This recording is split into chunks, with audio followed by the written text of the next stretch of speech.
నమస్తే. ఇన్నాళ్ళు నన్ను సపోర్ట్ చేస్తూ, ఎంకరేజ్ చేస్తూ మీ ప్రేమను నాకు అందిస్తున్న ప్రతి ఒక్కరికి కృతజ్ఞతలు. అలాగే ఈ వీడియో కూడా ఖచ్చితంగా మీకు ఉపయోగపడుతుంది. లైక్, షేర్ అండ్ సబ్స్క్రైబ్ చేసి మీ సపోర్ట్‌ని నాకు అందించండి. అలాగే ఈ వీడియో పట్ల మీకున్న అభిప్రాయాన్ని కామెంట్ సెక్షన్‌లో కామెంట్ చేసి తెలియజేయండి. ఇప్పుడు వీడియోని చూద్దాం. నమస్తే. ముందుగా ప్రేక్షకులకి శ్రీ క్రోధినామ సంవత్సర ఉగాది శుభాకాంక్షలు. మరి ఈ క్రోధినామ సంవత్సరం ద్వాదశ రాశులకి కూడా ఎలాంటి ఫలితాలను ఇస్తోందో మనకు తెలియజేయడానికి మనతో పాటు సిద్ధంగా ఉన్నారు ప్రముఖ ఆధ్యాత్మికవేత్త, వాస్తు జ్యోతిష పండితులు నిట్టల ఫణిభాస్కర శర్మ గారు.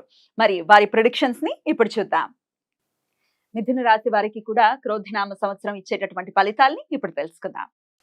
వీక్షకులందరికీ నమస్కారం. అందరికీ కూడా శ్రీ క్రోధినామ సంవత్సర ఉగాది శుభాకాంక్షలు. ఈ క్రోధినామ సంవత్సరంలో మిథున రాశి వారికి ఏ విధమైనటువంటి ఫలితాలు కలగబోతూ ఉన్నాయి, గోచార రీత్యా ఈ సంవత్సరం ఏ విధమైనటువంటి శుభాశుభ ఫలితాలు ఉంటాయి అనేటువంటి విషయాన్ని నేను రాసినటువంటి భవిష్యదర్శిని అనేటువంటి పుస్తకం ఆధారంగా మనం ఈ వీడియో ద్వారా కూడా క్లుప్తంగా తెలుసుకునేటువంటి ప్రయత్నం చేద్దాం. మిథున రాశి వారికి ఈ సంవత్సరంలో ఆదాయం 5, వ్యయం 5, రాజ్యపూజ్యం 3, అవమానం 6.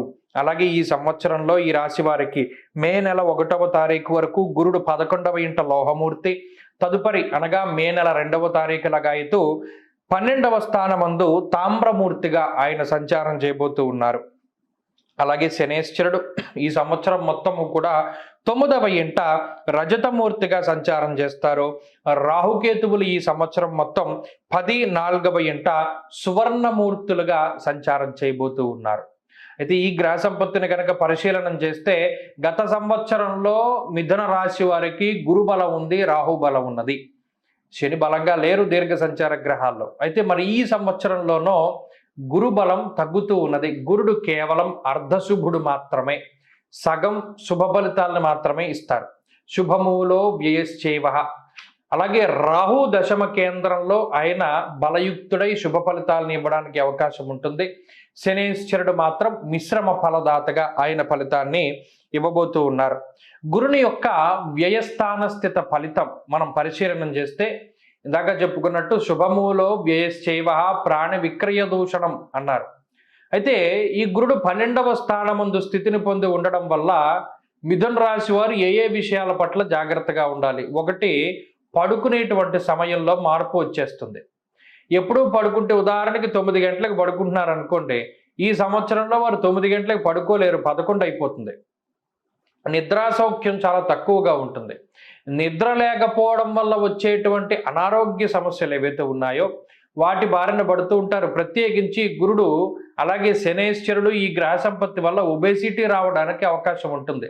వేళకి తిండి, వేళకి నిద్ర లేకపోవడం వల్ల వచ్చేటువంటి ఊబకాయము అనేటువంటి సమస్య వల్ల మిథున రాశి వారు బాధపడడానికి అవకాశం ఉంటుంది. శరీరమందు వృద్ధాప్య ఛాయలు కనబడుతూ ఉంటాయి. వెంట్రుకలు తెల్లబడుతూ ఉండడం, ముడతలు రావడం, బరువు పెరుగుతూ ఉండడం, లావైపోతూ ఉండడం, అలాగే ముఖంలో ఆ వర్చస్సు, కళ అనేటువంటిది తగ్గిపోతూ ఉండడం లాంటి అంశాలని మిథున రాశి వారు ఈ సంవత్సరంలో ప్రధానంగా గురుబలం లేకపోవడం వల్ల చూస్తారు.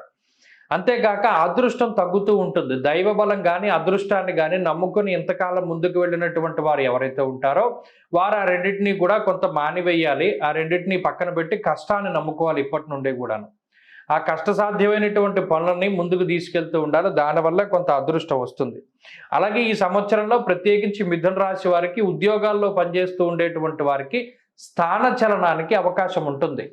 అనగా పనిచేస్తూ ఉన్న ప్రాంతం మార్పు, కంపెనీ మార్పు, లేదా స్థల మార్పు, గృహ మార్పు, ఏదైనా సరే కొంత మార్పు చెందించి వేరే ప్రాంతంలో నివాసం ఉండడానికి అవకాశం ఉంటుంది. అయితే శుభ కార్యక్రమాల కోసం చాలా ఎక్కువగా ధనాన్ని ఖర్చు పెడతారు.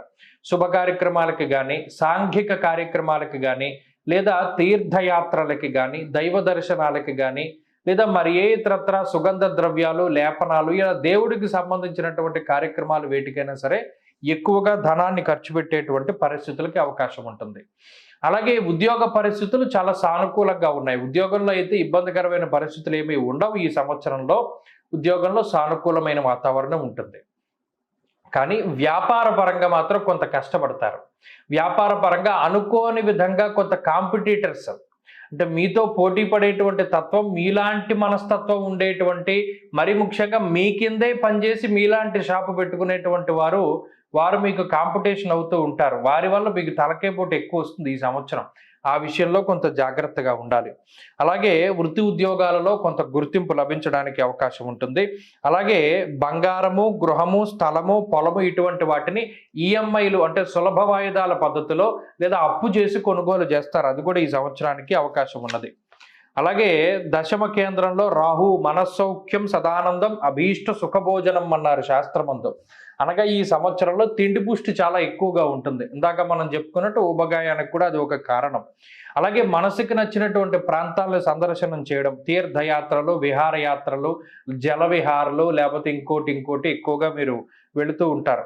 మరీ ముఖ్యంగా శరీరం సుఖపడడానికి ఎక్కువగా అంటే మసాజులు, లేకపోతే స్పా సెంటర్లు, అలాగే శరీర అలంకరణకి సంబంధించి ఎక్కువ ఏదైనా బట్టలు కొనుక్కునేటువంటి షాపులు, అలంకారం, ఈ వస్త్రాలంకారం, స్ప్రేలు, సెంట్లు, బ్రాండెడ్ వస్తువులు, బ్రాండెడ్ షూస్, టోపీలు, కళ్ళజోళ్ళు, వాచీలు, ఎక్కువ డబ్బంతా కూడా ఎలక్ట్రానిక్ వస్తువులకి, మొబైల్ ఫోన్స్కి, వీటికి ఎక్కువ తగిలేస్తూ ఉంటారు ఈ సంవత్సరంలో మిథున రాశి వారు.